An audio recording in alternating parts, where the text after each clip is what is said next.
चलो अभी तक हम लोग देख चुके हैं कि किस तरह से सर्किट्स थे और उन सर्किट्स में हमने इक्विवेलेंट रेजिस्टेंस निकाला था। इक्विवेलेंट रेजिस्टेंस के निकालने के बाद में अब बारी आती है हमारी कुछ अलग तरह के सर्किट्स को एनालाइज करने की। कई बार क्या होता है, हमें सर्किट्स लाइन बाय लाइन लगे हुए दिखते हैं। अब वो जो लाइन बाय लाइन सर्किट्स लगे हुए हैं उनको भी तो एनालाइज करने का कोई तरीका होता होगा, तो आखिर वो तरीका क्या होता है? तो इस तरह के जो इनफाइनाइट सर्किट्स होते हैं, दो circuits are known as ladder circuits. उनको क्या बोला जाता है? They are known as the ladder circuits. और लैडर सर्किट्स को हम लोग कुछ अलग तरह से डिफाइन करते हैं और उन्हीं को आज हम लोग एनालाइज करने वाले हैं। देखो, एक मुझे लैडर दी गई जिसमें किस तरह से रेजिस्टेंसेस कनेक्टेड थे, R R R R R R and this goes up to infinity. ये कहां तक जा रहे थे? इनफाइनाइट की तरफ जा रहे थे। ठीक है, infinite is a relative term. हम इसको पहले भी इस बारे में बात कर चुके हैं कि इनफाइनाइट किस तरह से एक रिलेटिव टर्म होती है। ठीक है, तो ये सारे रेजिस्टेंसेस कहां पर जा रहे हैं? These resistances are going till infinity. मतलब एक इसी तरह का पैटर्न हमें आगे तक बनता हुआ नजर आ रहा था। अब इस पैटर्न में एक चीज बताओ, ये इन्फिनिटी तक जा रहा है और अगर मैं इस पैटर्न को यहां से काट दूं, अगर मैं इस पैटर्न को इस वाले पॉइंट से काट दूं, तो क्या मेरे को ऐसा दिखता है कि जैसा ये पहला पोर्शन था, क्या वैसा ही सब कुछ आगे है? बिल्कुल है। और इस आगे वाले पोर्शन को देखकर मैंने ये कहा कि चलो ये जो आगे का पोर्शन है इसको कुछ x मान लेते हैं। इसको क्या मान लिया गया? x। और ये इसके साथ में, इस पोर्शन के साथ में क्या पैरेलल में कनेक्टेड है? यहाँ पे करंट डिवाइड हो रहा है, पोटेंशियल ड्रॉप सेम है। मतलब कि ये किस तरह से कनेक्टेड है? This is connected in parallel with these two resistances. ठीक है, इस वाले रेजिस्टेंस के साथ में ये आगे का सर्किट आ गया पैरेलल में। अच्छा, इनफाइनाइट में से अगर मैं एक कम भी कर दूं तो इन्फिनिटी पे कोई फर्क नहीं पड़ता यार। इनफाइनाइट तो इनफाइनाइट ही होता है। इनफाइनाइट में से एक कम भी किया तो उस पर कोई फर्क नहीं पड़ने वाला। तो इसलिए इस पोर्शन को मैंने मान लिया, जो आगे का पोर्शन है, दिस इज एक्स। इसको मैंने क्या नाम दे दिया? एक्स। क्योंकि ये क्या हो रहा था? इस वाले पोर्शन का बिल्कुल रेप्लिका था। ठीक है, so now this portion comes to be known as X. और अब जब मुझे ए और बी के बीच में आर इक्विवेलेंट निकालना है तो क्या मैं इसको डायरेक्टली इस तरह से लिख सकता हूं? That R equivalent across A B की बात कर रहे हैं तो क्या वो आ जाएगा मेरे पास? R and X in parallel plus this R in series. तो मुझे क्या मिल जाएगा? What I will get is X R upon R plus X plus R. ठीक है, कुछ ऐसा ही तो मिलेगा मुझे। आर इक्विवेलेंट क्या आ जाएगा? X R upon R plus X plus R. और इसको जब मैं सॉल्व करता हूं तो यहां से मुझे क्या मिल जाएगा? What I will get is X R plus R square plus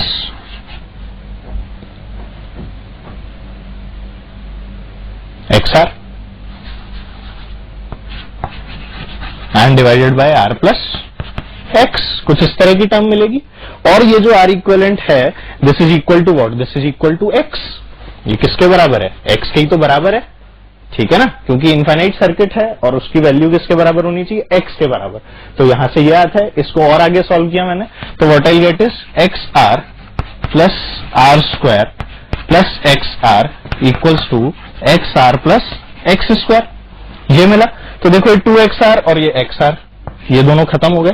तो मुझे यहां से क्या मिलता है? What I get is X square minus X R minus R square equals to 0। ये मुझे क्वाड्रेटिक इक्वेशन दिख रही है और मुझे वैल्यू किसकी निकालनी है? आर की। This is a quadratic equation in x. तो यहां से क्या अब मैं x की वैल्यू बहुत आराम से निकाल सकता हूं? बिल्कुल। तो ये x जो इनफाइनाइट सर्किट था, इस x की जो वैल्यू निकाली गई वो आखिर क्या निकाली गई? What I'll get is from this equation I need to apply that thing which is x equals to minus b plus minus under root of b square minus 4ac upon 2a। क्या मुझे ये apply करना पड़ेगा? और इसे अब मैंने यहां पर अप्लाई किया तो मेरे पास में क्या आता है? x equals to minus b is r, मतलब कि minus of minus r, so this becomes r plus minus root of b square minus 4ac। b square is r square minus 4ac, c is negative so this becomes plus and a and c is 1 and r so this becomes 4r। ये कितना आ गया मेरे पास? 4r square. ठीक है, and this divided by 2। ठीक है ना, यहां से x की वैल्यू ये आ गई और इसे जब मैंने और आगे सॉल्व किया तो यहां से x की वैल्यू जो आई, it comes out to be r is common so this is r 1 plus root 5 upon 2। तो इस तरह से मैंने यहाँ पे इस इनफाइनाइट सर्किट का इक्विवेलेंट निकाल लिया, विच is the x I have calculated. ठीक है, अब इसकी और वेराइटीज बनती हैं, उन और वेराइटीज को भी एनालाइज कर लेते हैं। चलिए आगे देखते हैं।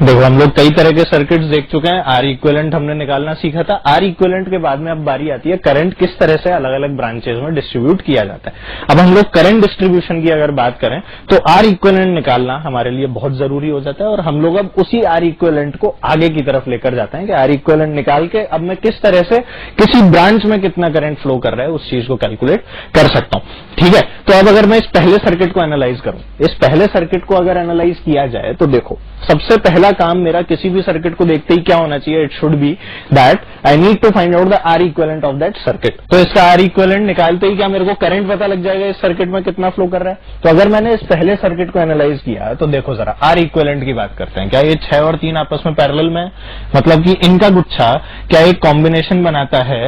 ये जो कॉम्बिनेशन है इससे मुझे क्या मिला, 6 × 3 अपॉन 6 + 3 मतलब कि 2 ओम्स। और फिर ये जो 2 ओम बना, क्या ये 3 ओम के साथ में सीरीज में लगा हुआ है, मतलब कि आर इक्विवेलेंट मेरे पास में कितना आ गया, the R equivalent it comes out to be 5 ohms.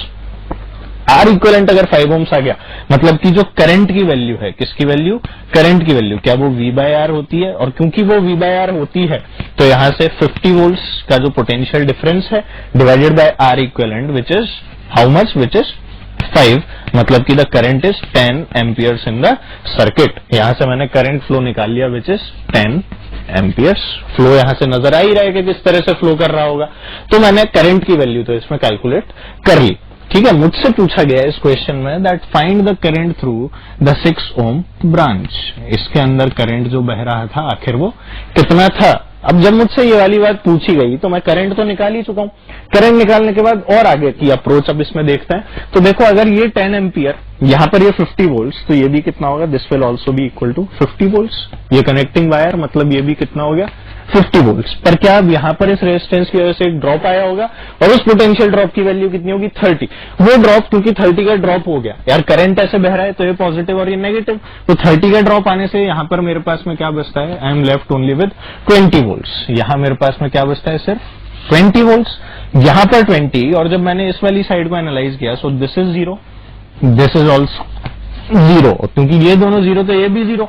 तो अब 6 ओम रेजिस्टेंस से करंट निकालना कोई बड़ी बात बची क्या, कुछ नहीं बचा। अब तो potential difference 20 - 0 divided bye 6, that's it, this is the current. तो ये पोटेंशियल डिफरेंस I 6 ओम अगर मैं लिखूंगा तो यहां से क्या लिखूंगा, 20 - 0 divided by the 6 ohm resistance. तो ये आ गया कितना, 10/3 एम्पियर्स। ठीक है, सिमिलरली मैं 3 ओम वाले से भी करंट निकाल सकता था। वो कितना था, 20 - 0/3, दैट्स इट। करंट यहां डिवाइड हो रहा है, दोनों पैरेलल में मुझे नजर आ ही रहे हैं।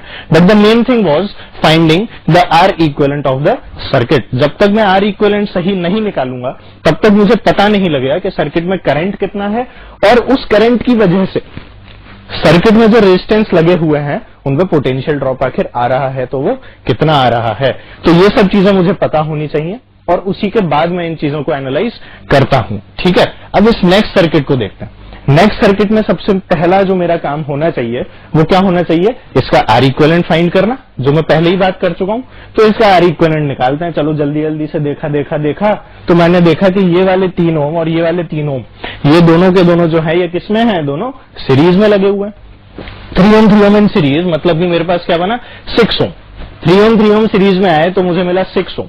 ये 6 ओम जो है, क्या ये इस 3 ओम के साथ में पैरेलल में लगा हुआ है। देखो कुछ इस तरह की कंडीशन, ये क्या है, 6 ओम, इन वाले 3 ओम का कॉम्बिनेशन। ठीक है, this 6 ohm is in parallel with this 3 ohm resistance, and 6 and 3 का जो गुच्छा होता है क्या वो मुझे 2 ओम बना के देता है, बिल्कुल देता है। तो ये 6 और 3 ने मुझे बना के दिया 2 ओम। इन्होंने क्या बना के दिया मुझे 2 ओम। अब मैंने देखा कि इसका कॉम्बिनेशन जो बना 2 ओम का, वो इस वाले 2 ओम के साथ में किसमें लगा हुआ है, it is in series with this 2 ओम। तो 2 ओम सीरीज में क्या मुझे 4 ओम बना के दे देंगे? बिल्कुल दे देंगे सर। 2 ओम ने सीरीज में मुझे क्या बना के दे दिया, 4 ओम बना के दे दिया। They made a 4 ohm out of 2 and 2। तो यहां से मुझे मिला 4। अब ये 4 और ये 4, ये दोनों लगे हैं किसमें, पैरेलल में। ये दोनों कैसे लगे हुए हैं, पैरेलल में। तो 4 और 4 का पैरेलल कॉम्बिनेशन क्या होगा, 4 into 4 upon 4 plus 4। जल्दी करो भाई, कितना हो जाता है, this is equal to 2 ohm again.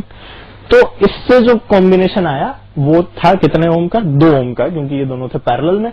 अब वो वाला 2 ओम और ये वाला 3 ओम सीरीज में जुड़े हुए हैं, और क्योंकि ये दोनों सीरीज में जुड़े हुए हैं तो मेरे पास में यहाँ पे आर इक्विवेलेंट कितना आ गया, 2 + 3 विच इज इक्वल टू 5 ओम। यहां से मैंने सबसे पहले क्या चीज कैलकुलेट की, द आर इक्विवेलेंट। मुझे क्वेश्चन जो गिवन था it was find the current through this branch.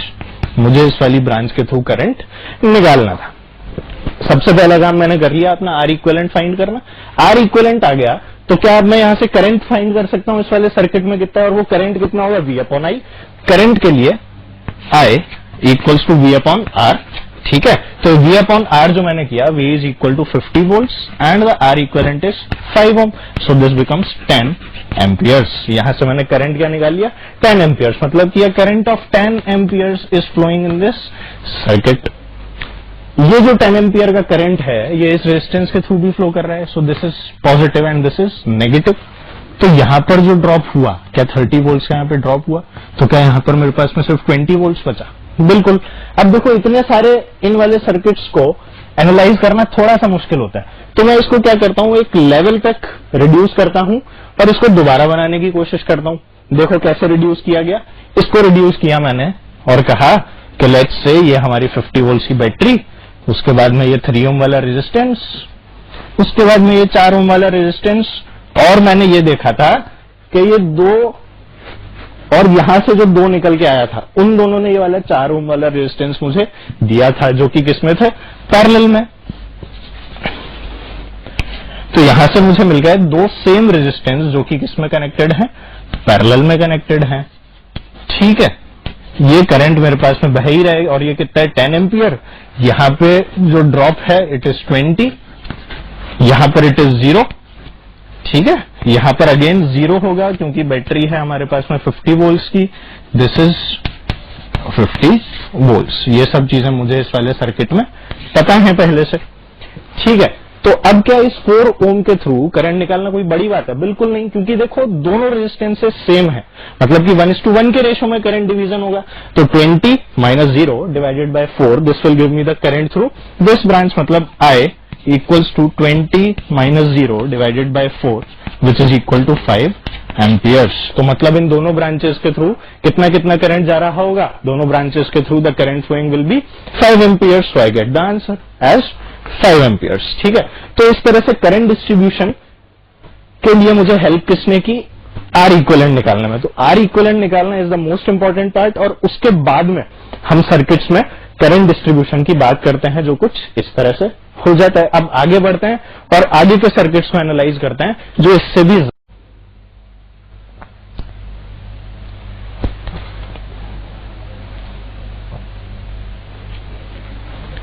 देखो हम लोग बात कर रहे हैं अब नए तरह के सर्किट्स की, जो कि और भी ज्यादा कॉम्प्लिकेटेड होते हैं, and they are known as Wheatstone bridge. Wheatstone bridge जो होता है, these are in the shape of a wheat. Wheat का दाना देखा है, व्हीट माने गेहूं, गेहूं कुछ इस तरह का होता है, और क्योंकि गेहूं इस तरह का होता है और ये सर्किट भी कुछ ऐसा ऐसा ही दिख रहा है, इसीलिए इसको क्या नाम दे दिया गया, this is known as the Wheatstone bridge. ठीक है, गेहूं पत्थर का पुल है ना, व्हीटस्टोन ब्रिज। तो देखो हमने आगे इसमें बात की, तो इसकी हम 2 कंडीशंस देखते हैं। तो वो पहली चीज जो हमने इसमें देखी वो क्या थी कि इसमें देखो ना तो कोई 2 रेजिस्टेंस सीरीज में दिख रहे, ना कोई 2 रेजिस्टेंस इसमें पैरेलल में दिख रहे।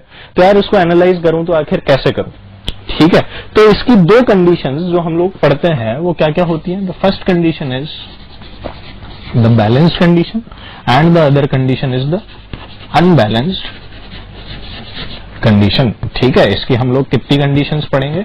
दो, जिसमें एक होगी बैलेंस्ड और दूसरी होगी अनबैलेंस्ड। अब ये बैलेंस्ड अनबैलेंस्ड का क्या चक्कर है, तो हम अभी पहले बैलेंस्ड की बात करते हैं। तो जब एक व्हीटस्टोन ब्रिज को बोला जाता है that it is under the balanced condition, this implies that the current through this branch, current through the R5 resistance is equal to 0। ये कंडीशन मेरे को हमेशा दी जाएगी किस चीज के लिए? For a balanced Wheatstone bridge, ठीक है। जब भी एक व्हीटस्टोन ब्रिज को बैलेंस्ड बोला जाएगा, मतलब कि the condition would be that the current through the middle branch, ये जो R5 वाली जो मुझे ब्रांच दिख रही है, this should be equal to 0, ठीक है। ये मैंने यहां से बात कर ली कि IR5 इज इक्वल टू 0। तो देखो अब अगर मैं आगे बढ़ा और अब मैंने इसको अगर एनालाइज किया, ठीक है, तो मैं इसको किस तरह से एनालाइज करता हूं? जब ये IR5 के थ्रू करंट 0 हो जाता है तो मेरे पास में एक कंडीशन निकल के आती है which is R1 R4 equals to R2 R3, मतलब this is the condition for a Wheatstone bridge. अगर ये कंडीशन ट्रू है तो मैं इस चीज को लगा सकता हूं that the current through this branch, और I can say that this branch can be removed. इस ब्रांच को हटा दो, फर्क क्या पड़ने वाला है, ठीक है, डिफरेंस तो हमेशा वही आएगा। तो देखो अब इसको अगर एनालाइज करूं और इस वाले जो पार्ट है, इस पार्ट को मैं प्रूव करूं, तो इसको प्रूव करने की कोशिश करते हैं। देखो यहां पर V, तो यहां पर भी जो पोटेंशियल होगा वो होगा V, ठीक है। यहां पर हो जाएगा मेरे पास में 0, क्योंकि यहां पर भी क्या था? 0। अब यहां पे इस रेजिस्टेंस की वजह से there was a drop X, तो इस वाले एंड पर भी क्या आएगा मेरे पास? X, क्योंकि IR5 क्या है? इट इज इक्वल टू 0, ठीक। तो अब मैं यहां पे अगर अपने किरचॉफ्स लॉज लगाऊं तो मुझे क्या मिल जाता है? Let's see what I get is, पहले R1 के लिए लगाते हैं, so V minus X divided by R1 is I1। I can say V minus X divided by R1 equals to I1। तो यहां से क्या मिल जाएगा मुझे? V minus X equals to I1 R1, ठीक है। ये आ गई पहली इक्वेशन। नेक्स्ट देखते हैं, V और X के बीच में एक R3 भी है, जिससे कि I2 वाली रिलेशन आएगी। तो आ गया V minus X divided by R2 equals to I2, जिससे मुझे क्या मिलता है? V minus X equals to I2 R2, which is equation second, ठीक है। अब ये I1 यहां से भी फ्लो करेगा और ये I2 यहां से फ्लो करेगा, जिससे कि मुझे यहां से वापस करंट कितना मिल जाए? वापस I मिल जाए, ठीक है। Current entering equals to the current leaving, ठीक है। यहां तक की बात हो गई। दिस इज इक्वेशन 2 भाई, 1 थोड़ी है ना। तो यहां तक की मैंने अब बात कर ली है। आगे देखते हैं, अब इस वाली ब्रांच के थ्रू लिखते हैं। क्या लिखूंगा? X minus 0 divided by R2 equals to I1, तो ये आ जाएगा X minus 0 divided by R2 equals to कितना? I1, मतलब कि X equals to I1 R2, which is equation 3, ठीक है। और सिमिलरली अब अगर मैं R4 वाली ब्रांच के लिए लिखूंगा तो मैं क्या लिखूंगा? X माइनस 0 डिवाइडेड बाय, ये कितना था? R2, और ये था R3 था यार, ये है ना, दिस वाज R3, ठीक है, गलत नंबरिंग कर दिया।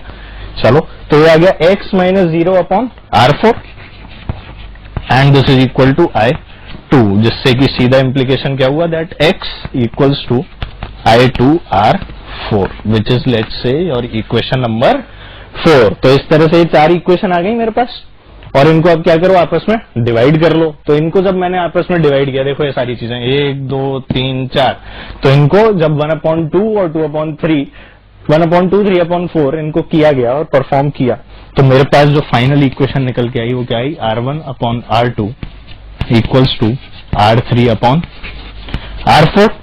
और इसको जब देखा तो मेरे मन में पहली वाली इक्वेशन वापस आ गई, which says that R1 R4 equals to R2 R3, which is the required condition for a balanced Wheatstone bridge. तो अगर R1 R4 R2 R3 बराबर हैं, इसका सीधा सीधा मतलब है कि इसको यहां से निकाला जा सकता है, और R1 R2 क्या हो जाएंगे? दोनों आपस में सीरीज में, R1 R2 सीरीज में, और इसी तरह से R3 R4 किस में आ जाएंगे मेरे पास? R3 R4 will be in series. और ये दोनों आपस में कैसे होंगे? ये दोनों आपस में होंगे हमेशा पैरेलल में। देखो R1 R2 सीरीज में, R3 R4 सीरीज में, और ये आपस में किस में हो जाएंगे?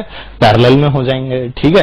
तो इस तरह से मैं किसी भी एक व्हीटस्टोन ब्रिज को एनालाइज कर सकता हूं, बट द रिक्वायर्ड कंडीशन कि वो व्हीटस्टोन ब्रिज हो वो क्या है? R1 R4 equals to R2 R3, ठीक है। एक क्वेश्चन देखते हैं इस पे।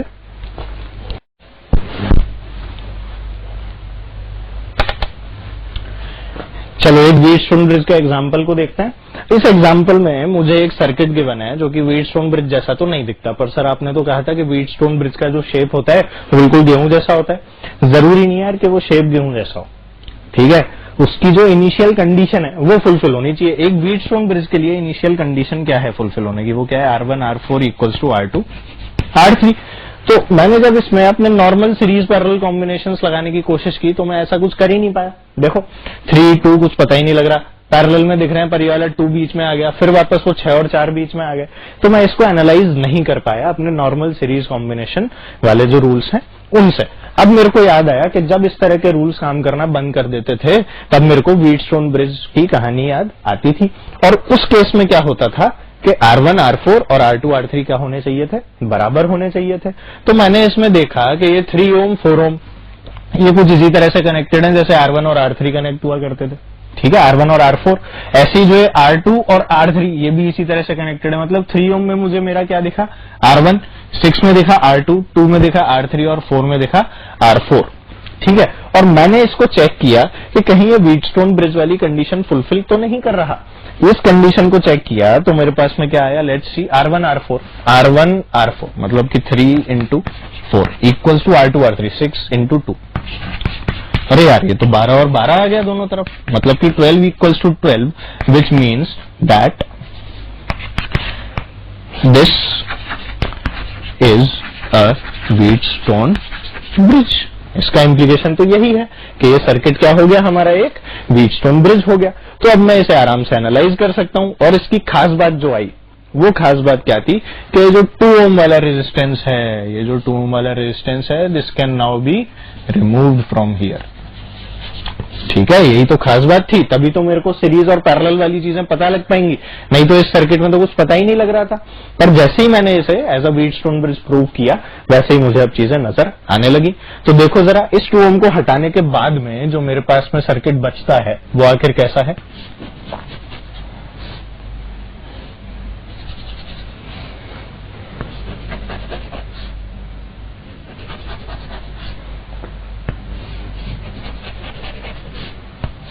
कुछ इस तरह का सर्किट बचा। This is 2 ohm, this is 4, this is again 2, this is how much, this is 3 and this is 6 ohm. अब इसमें क्लैरिटी है मुझे कि कौन सीरीज में और कौन पैरेलल में। सीरीज में कौन, 2 4 3 6 क्लियरली विजिबल, 3 6 ने बनाया 9, 2 4 ने बनाया 6 और ये वाला 2 अलग से दिख ही रहा है, ठीक है। तो यहां से अब मुझे क्या मिल जाएगा, लेट्स सी, इसका भी इक्विवेलेंट बना लेते हैं। तो मुझे क्या मिल जाएगा, सबसे पहले तो इसको कर लेते हैं, किसको, 2 और 4 को, इन्होंने मिलकर क्या बना दिया 6 ओम, 3 और 6 ने बना दिया 9 ओम, ठीक है ना। तो ये हमारे हो गए 9 ओम यहां पे, ठीक है। और सिमिलरली ये वाला 2 ओम इसके पैरेलल में दिख ही रहा है, ठीक। तो कुछ इस तरह से ये आ गया 9 ओम और ये आ गया हमारा 2 ओम वाला नीचे का रेजिस्टेंस। ये हमारे एंड्स ए और बी जिसके अक्रॉस हमें आर इक्विवेलेंट कैलकुलेट करना था, ठीक है। तो अब क्या हो गया, डायरेक्ट रिजल्ट, अब तो कुछ बचा ही नहीं, तीनों पैरेलल में नजर आ ही रहे हैं क्लियरली। और तीनों अगर पैरेलल में है तो यहां से मैं डायरेक्टली लिख सकता हूं 1 upon R equivalent equals to 1 by R1 which is 9 ohm plus 1 by R2 which is 6 plus 1 by R3 which is 2, ठीक है। तो यहां से 1 by R इक्विवेलेंट की वैल्यू कितनी आ जाती है, लेट्स सी, 9 6 एंड 2। तो इसका एलसीएम अगर मैं लेता हूं तो यहां से मुझे क्या मिल जाता है, व्हाट आई गेट इज 9 6 2। तो मैं करता हूं ये 3, दिस इज 3 2 2, 18 आना चाहिए। देखो जरा, 3 से वापस से गया तो 1 2 2 और फिर ये 2, तो यहां से 18 आ जाता है मेरे पास में क्या, एलसीएम, ठीक है। 9 6 और 2 का जो एलसीएम आता है it comes out to be 18। 18 divided by 9 is 2 plus 18 6 3 plus 18 2 9, ठीक है। तो 9 and 5 इज 14, मतलब 1 upon R equivalent equals to 14 upon 18 आ गया मेरे पास। तो यहां से आर इक्विवेलेंट की वैल्यू क्या आ गई मेरे पास में, 18 अपॉन 14 विच इज 9 by 7। तो मेरे पास R equivalent finally it is equal to 9 upon 7 ohms, which is the required answer for this Wheatstone bridge equivalent resistance. तो इस तरह से मैं किसी भी सर्किट को बहुत आराम से एनालाइज कर सकता हूं बिना किसी दिक्कत के, अगर मुझे Wheatstone bridge आता है.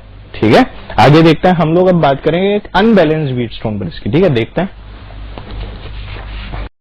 देखो, इस बार जो हमें सर्किट गिवन है, it is also a kind of Wheatstone bridge. दिख तो एकदम Wheatstone bridge जैसा है.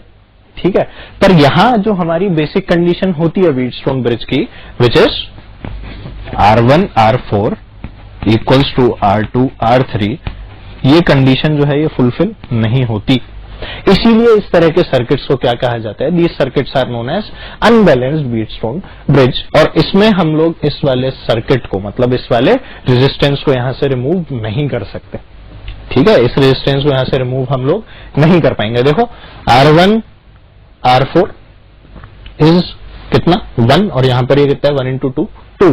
तो ये अनबैलेंस्ड Wheatstone bridge की कैटेगरी में आते हैं. इन सर्किट्स को जब हम आगे एनालाइज करते हैं तो देखो इन सर्किट्स का एनालिसिस आखिर होता है तो कैसे होता है. देखो क्या हुआ कि I1 करंट फ्लो हुआ, यहां से I2 करंट फ्लो हुआ, यहां पे इसकी वजह से कुछ पोटेंशियल ड्रॉप X, और यहां पे इसकी वजह से कुछ पोटेंशियल ड्रॉप Y. इस तरह से मैंने यहां पर क्या मार्क कर लिए, इनके पोटेंशियल ड्रॉप जो इनके अक्रॉस आएंगे. अब क्या किया जाता है कि I1 करंट यहां से गया, I2 करंट यहां से गया, तो सबसे पहले X को लेके एक इक्वेशन लिखी जाती है और माना जाता है कि ये जो X है इट इज द पॉइंट जहां से सारी डायरेक्शंस में करंट जा रहा है. मतलब कि इस सर्किट में अगर कोई पॉइंट है जहां से करंट हर जगह डिस्ट्रीब्यूट हो रहा है तो वो पॉइंट क्या है? X. मतलब कि X is eight the highest potential. इसी तरह से एक बार माना जाता है that Y is eight the highest potential, और दोनों के लिए जो हमारी नोड वाली इक्वेशंस हैं वो लिखी जाती हैं. तो लेट्स सी किस तरह से होता है वो. देखो, ये V है तो ये भी कितना हो जाएगा? V हो जाएगा. ये 0, तो यहां पर भी दिस विल बी 0. X और Y मैं यहां पे मार्क कर ही चुका हूं. ठीक है, तो सबसे पहले I am taking X to be at the highest potential. X at HP, X को माना गया कहां पे? हाईएस्ट पोटेंशियल पे. तो X के अबाउट में सारी इक्वेशंस लिख देता हूं. तो देखो, सबसे पहली X माइनस V अपॉन 1 क्या I1 के बराबर हो जाएगी?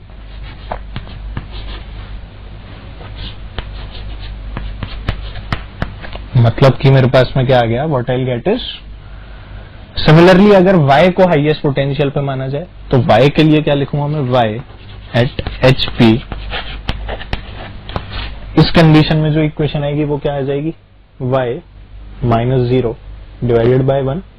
ठीक है, या फिर मैं यहां से बोल सकता हूं V minus Y divided by 2 equals to I2. ठीक है, I2 के लिए इक्वेशन लिख देते हैं. अभी Y को HP पे बाद में मानेंगे. ठीक है, पहले I2 वाली इक्वेशन लिख ली. I1 और I2 की इक्वेशन लिखने के बाद ही इसको एनालाइज करते हैं. तो आ गया मेरे पास V minus Y divided by 2 equals to I2. ठीक है, ये दोनों इक्वेशंस तो मैं लिख चुका. अब आगे की इक्वेशन देखते हैं. आगे की इक्वेशन को जब देखा तो वही चीज, पहले X को हाईएस्ट पोटेंशियल पे माना और पहली इक्वेशन लिखी मैंने किसके लिए? X के लिए. तो मैं सबसे पहले जो मैं यहां पे वोल्टेज के लिए इक्वेशन लिखूंगा वो इक्वेशन कैसे लिखूंगा? देखो जरा. The equation will be X minus V upon 1 plus X minus Y upon 2 plus X minus 0 upon 1. Node rule जो है हमें पता है, and it is equal to 0. ये इक्वेशन आई. ठीक है, इस इक्वेशन को आगे सॉल्व करते हैं. What I get is 2 as the LCM. तो यहां से मुझे क्या मिलेगा? What I get 2x minus 2v plus x minus y plus 2x equals to 0. ठीक है, जिससे मुझे कितना मिल जाएगा? 2x 3x 4 5x. So this gives me 5x और ये आ गया minus y minus 2v equals to 0. Let's mark this is equation number 1. ठीक है, इनको A और B मार्क कर लेते हैं क्योंकि I की वैल्यू, I1 की वैल्यू और I2 की वैल्यू तो यहीं से मिलेगी. ठीक है, तो इस तरह से मैंने पहली इक्वेशन निकाली. कब? जब X was at the highest potential. अब इसी तरह से मैं अब मान लेता हूं कि Y है हाईएस्ट पोटेंशियल पे.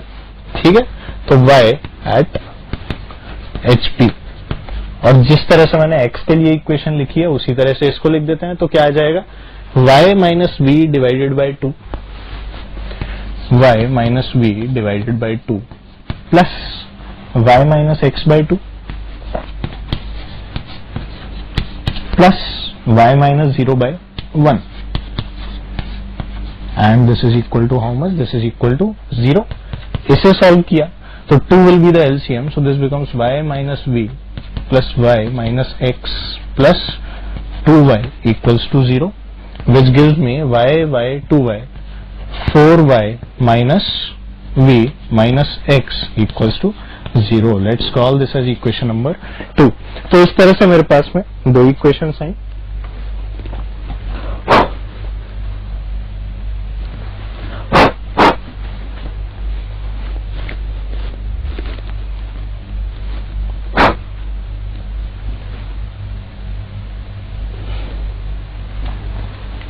अब इन दोनों इक्वेशंस से देखो, मैं चाहूं तो यहां से y को एलिमिनेट कर दूं, चाहूं तो यहां से x को एलिमिनेट कर दूं और 1 और 2 को आपस में थोड़ा सा मॉडिफाई करूं, तो एक दूसरे की वैल्यू यहां पर डालने पे मेरे पास जो x की वैल्यू आती है it comes out to be how much, जो x की वैल्यू सॉल्व होकर आती है it comes out to be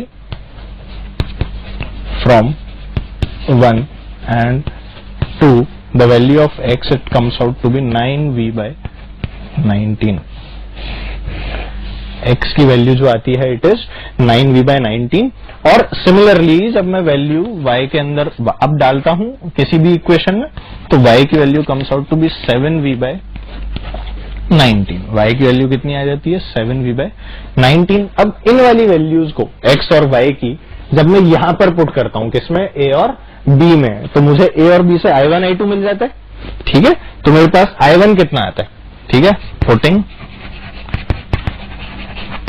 in A and B। ठीक है, तो जो I1 की वैल्यू आती है it is equal to 10v by 19 और सिमिलरली जो I2 की वैल्यू आती है it is equal to 6v upon 19। ठीक है, मेरा मकसद क्या था यहाँ पे, मेरा मकसद था इसमें कि मुझे R इक्विवेलेंट की बात करनी थी। ठीक है ना, मुझे तो क्या निकालना था यहाँ पे, R इक्विवेलेंट, I1 आ गया, I2 आ गया, X Y दुनिया भर की चीजें निकालनी, पर ये R इक्विवेलेंट निकालने का क्या तरीका है। तो R इक्विवेलेंट अगर निकालना है तो मुझे क्या करना होगा, वही basic Ohm's law which is V equals to IR। ठीक है, I मेरे को यहां से पता लग गया I1 प्लस I2, तो R की जो वैल्यू होगी वो कितनी आ जाएगी, the value of R will come out to be R equals to the value of V is given to be as V। ठीक है, तो हो गया V divided by I1 plus I2 which will give me 10v by 19 plus 6v upon 19 which comes out to be how much, which comes out to be 19 upon 16 ohms. ठीक है, तो यहां से मैंने इस तरह से क्या निकाल लिया है, R equivalent of this unbalanced Wheatstone bridge. तो ये कुछ इस तरह की कहानी मुझे यहाँ पे अप्लाई करनी पड़ी। Although the bridge was unbalanced, पर तो भी मैंने इसको एनालाइज किया और एनालाइज करके देखा कि R1 R4 की वैल्यू जो थी R2 R3 के बराबर नहीं थी, तो मैं इस 2 ओम ब्रांच को यहां से नहीं निकाल पाया। और क्योंकि मैं इस ब्रांच को यहां से नहीं निकाल पाया, इसलिए मैंने एक नया तरीका इजाद किया, जो था कि पहले मैं X को हाईएस्ट पोटेंशियल पे मान के इक्वेशन लिखूं और उसके बाद में Y को हाईएस्ट पोटेंशियल पे मान के इक्वेशन लिखूं, वहां से एलिमिनेशन करूं और एलिमिनेट करके इनको मैं यहां से R इक्विवेलेंट को फाइंड आउट कर लूं। ठीक है, तो आगे और देखते हैं, आगे के सर्किट्स को एनालाइज करते हैं जो इससे भी ज्यादा कॉम्प्लिकेटेड होते हैं। ठीक है,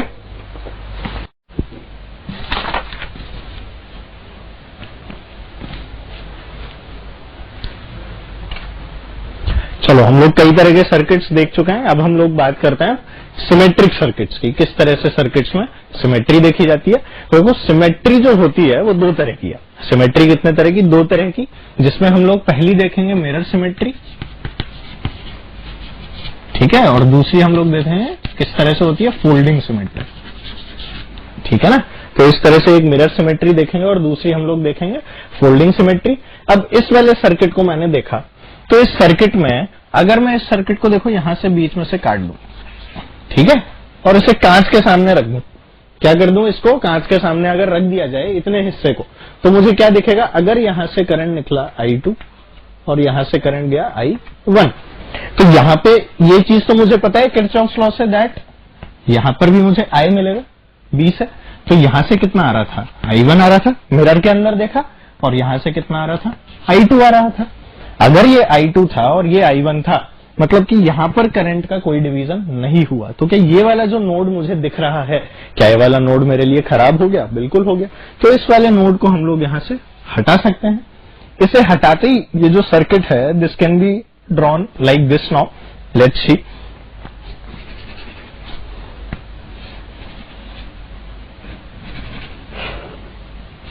इस वाले नोड को हम लोग रिमूव कर चुके हैं। तो ये जो सर्किट है अब कुछ इस तरह का हो गया। ये सारे रेजिस्टेंसेस जो हैं दीज आर आर, ठीक है। इस वाले नोड को क्या किया गया, रिमूव कर दिया गया। और ये क्यों रिमूव किया गया, क्योंकि यहां पर सिमेट्री काम में ली गई थी और उस सिमेट्री का नाम था मिरर सिमेट्री, ठीक है। तो अब ये जो सर्किट बना मेरे पास, ये भी है बीच में, तो आ गया R R R R R R, और ये भी कितना, आर। इस तरह से मेरे पास में एक कॉम्बिनेशन बना। अब इसको तो आराम से रिड्यूस कर सकता हूं सीरीज पैरेलल कॉम्बिनेशंस देख के। तो देखो क्लियरली दिख रहा है, ये बना 2R, तो इसका इक्विवेलेंट अगर मैं फिर से बनाऊं इसके बाद का, तो ये क्या बनेगा, R। ये दोनों R और R किसमें, सीरीज में, और इसके साथ में पैरेलल में। तो इसका नेक्स्ट अगर मैं सर्किट बनाना चाहूं तो किस तरह का बना सकता हूं, नीचे आ गया 2R,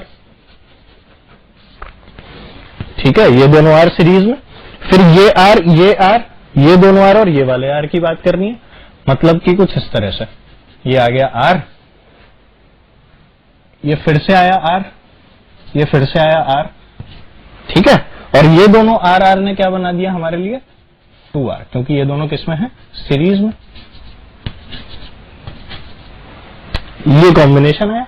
इसको और रिड्यूस किया तो अब क्या आएगा, R और 2R किसमें, पैरेलल में, मतलब कि मुझे क्या मिल जाएगा, 2R/3, R और R का कॉम्बिनेशन, ठीक है। तो ये मिला मुझे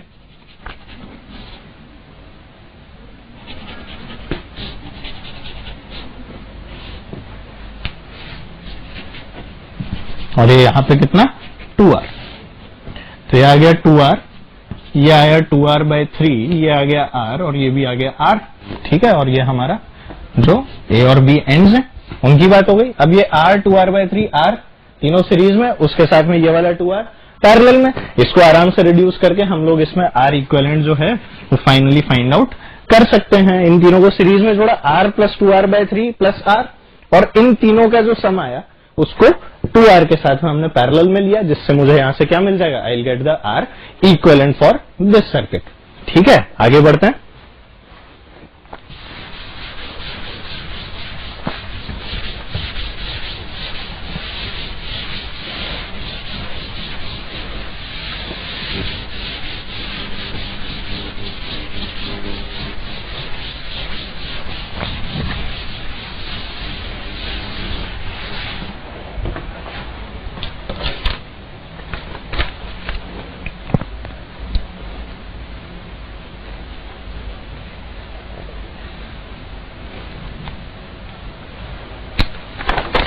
देखो एक सर्किट और बनाता है, और इस बार नई तरह की सिमेट्री को चेक करते हैं किस तरह की बनती है, लेट्स सी।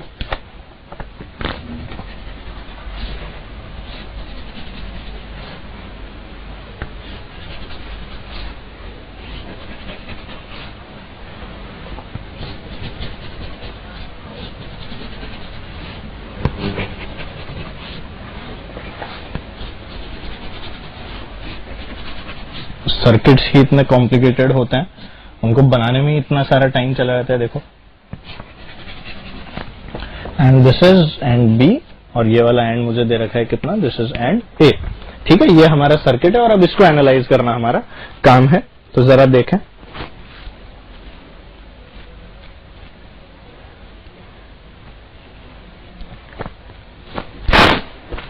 चलो ये सारे रेजिस्टेंसेज जो मुझे गिवन है, दीज आर ऑल आर, इन सबकी वैल्यूज क्या है, R।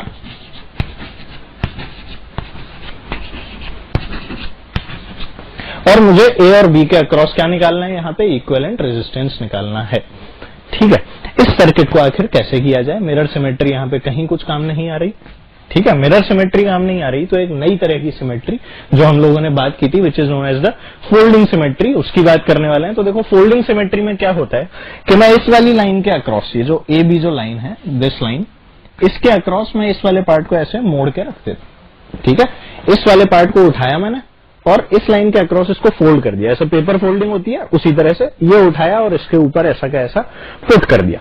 तो जैसे ही मैंने इसे उठा के इसके ऊपर पुट किया, ठीक है, तो क्या हुआ, ये वाला आर और ये वाला आर पैरेलल में आ गए, ये आर और ये आर पैरेलल में आ गए, ये आर और ये आर पैरेलल में आ गए, ये वाला आर और ये वाला आर पैरेलल में, एंड सिमिलरली ये आर और ये वाला आर भी किसमें आ गए, all these came in parallel, ठीक है, एक के ऊपर एक जैसे ही रखा। तो देखो इसका नेक्स्ट जो इक्विवेलेंट बनेगा वो कैसा बनेगा, लेट्स ड्रॉ इट, ये ए एंड, ठीक है, ये तो आर का आर ही रहेगा, इस पे कोई फर्क नहीं पड़ा। ये यहां पर ये दोनों पैरेलल में आए थे, यहां पर भी पैरेलल में आए थे, ये भी पैरेलल में आए थे, कुछ इस तरह से, इसके ऊपर भी कोई फर्क नहीं पड़ा, ये आया था पैरेलल में और फिर ये भी आया था पैरेलल में, ठीक है, this is end A and this is end B again. इनकी वैल्यूज क्या हो गई पैरेलल में आने के बाद में, ये आर और ये आर तो इतने ही रहे, आर और आर जैसे ही पैरेलल में आए तो मुझे मिला r/2, सिमिलरली यहां पर भी r/2, यहां भी r/2, यहां भी r/2 और यहां भी r/2, इस तरह की एक कंडीशन बन गई। अब मुझे यहां पर क्या नजर आ रहा है कि इस वाले पोर्शन में सेम करंट, सिमिलरली इस वाले पोर्शन में भी सेम करंट बह रहा है, मतलब कि ये r/2 और r/2 सीरीज में, सिमिलरली ये r/2 और ये r/2 भी किसमें होंगे, सीरीज में, ये दोनों मिलकर क्या बना देंगे, r/2 plus r/2 is r। तो अगर इस जगह पर r है, देखो इसे ड्रॉ ही कर लेते हैं, ड्रॉ किया मैंने, r/2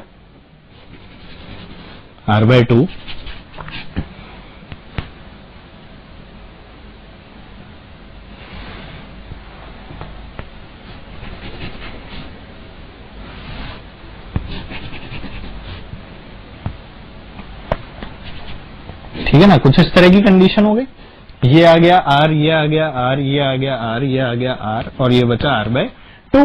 तो यार ये तो व्हीटस्टोन ब्रिज जैसा दिख रहा है, ये तो व्हीटस्टोन ब्रिज बन गया, r1 r4 equals to r2 r3, r2 दोनों क्या हो गए यहाँ पे इक्वल हो गए, मतलब कि दिस कैन बी रिमूव्ड, और इस वाले r/2 को हटाते ही तो कहानी बड़ी आसान हो गई, ऊपर के दोनों सीरीज में और ये दोनों भी सीरीज में। तो मेरे पास अब जो डायग्राम बनेगा वो कैसा दिखेगा मुझे, ये दोनों सीरीज में और ये दोनों भी सीरीज में, मतलब कि ये 2r और ये भी कितना 2r, ठीक है, जिससे मुझे यहां से क्या मिल जाएगा, I get a combination of 2r and 2r, जिससे अब मुझे R इक्विवेलेंट निकालने में कोई परेशानी नहीं है। I can easily find out R equivalent by taking these two in parallel, ठीक है, कितना आ जाएगा 2r into 2r upon 2r plus 2r, which gives me how much, this is 4r square upon 4r, this cancels out, so I am left with only r. So this is the required answer for such a huge circuit. I get the R equivalent to be only r, ठीक है।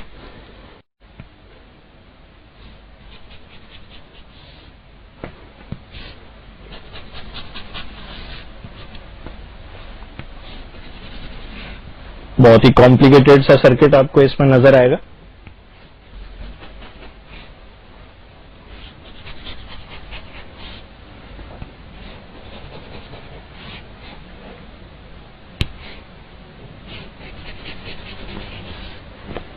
ठीक है, और अभी ये दोनों तो रह ही गए।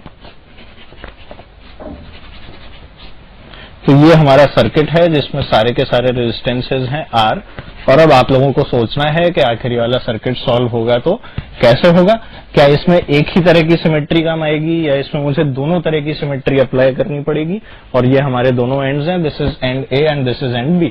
तो let's see how this is done, आप लोग सोचें।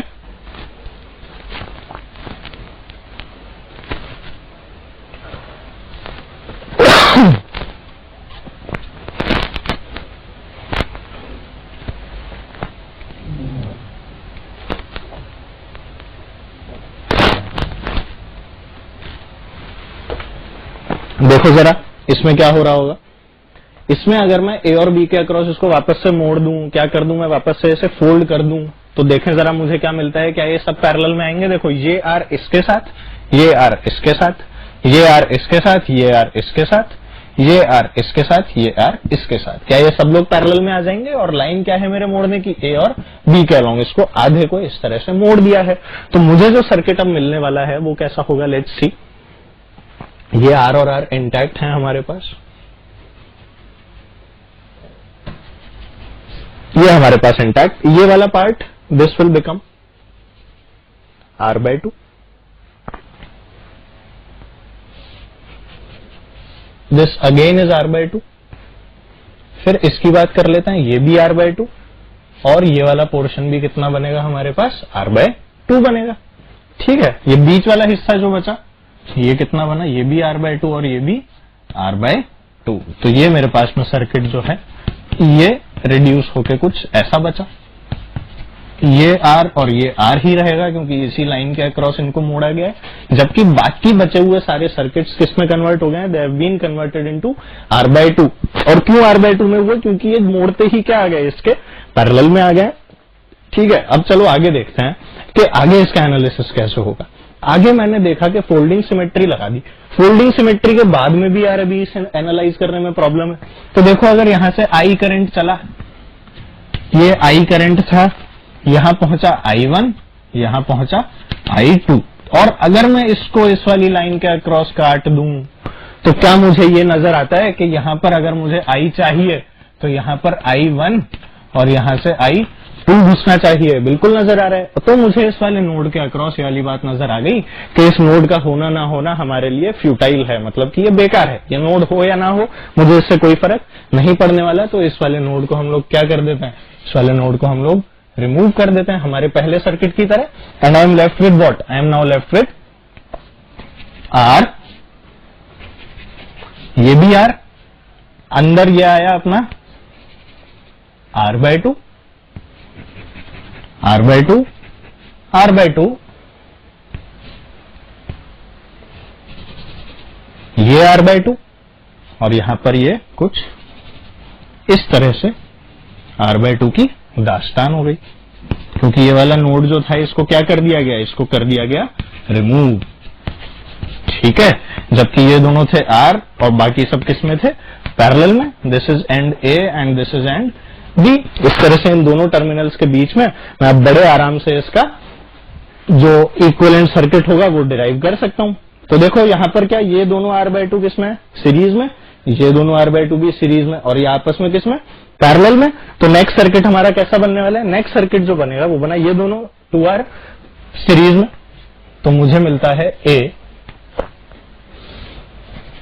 ये हमारा पहला वाला 2R आ गया। नीचे की साइड में मैंने देखा R/2 का क्या बना? पहले तो ये वाला R/2, फिर इन दोनों का R। ठीक है, this is R/2, this is R, this is 2R। ठीक है, यहां पर अब ये वाला R/2, ठीक है ना, और इन दोनों R/2 का क्या बन गया मेरे पास में? R। ये कंडीशन मेरे पास में अब आ गई। ठीक है, और ये कितना है हमारा? R/2। नेक्स्ट अगर इसका मैं सर्किट बनाऊंगा तो R और R का क्या बन जाएगा मेरे पास में? R/2। ठीक है, R और R का R/2 बना, तो अब मुझे क्या मिला यहां से? What I will get is the next circuit is, ये आ गया 2R, ये आ गया 2R, यहां पर मुझे मिला R/2, ये भी मिला अब कितना? R/2, और यहां पर भी मिला कितना? R/2। ठीक है, ये हमारा एंड A, ये हमारा एंड B, तो हो गया R/2, R/2 और ये भी R/2। अब ये तीनों सीरीज में, ये इसके पैरेलल में, ये कितना हो गया? 3R/2 और 2R का जो पैरेलल कॉम्बिनेशन होगा वही हमारा क्या हो जाएगा? यहां से R इक्विवेलेंट। सो इस तरह से इसमें मैंने दो सिमेट्री काम में ली। कौन कौन सी symmetry? One is the mirror symmetry and the other is the folding symmetry. ठीक है, पहले कौन सी काम में ली गई थी? फोल्डिंग, और बाद में जब फिर एनालिसिस नहीं हुआ तो मैंने इसमें कौन सी सिमेट्री लगा दी? Mirror symmetry. ठीक है, और इस तरह से हमने सिमेट्रिक सर्किट्स के बारे में बात कर ली है।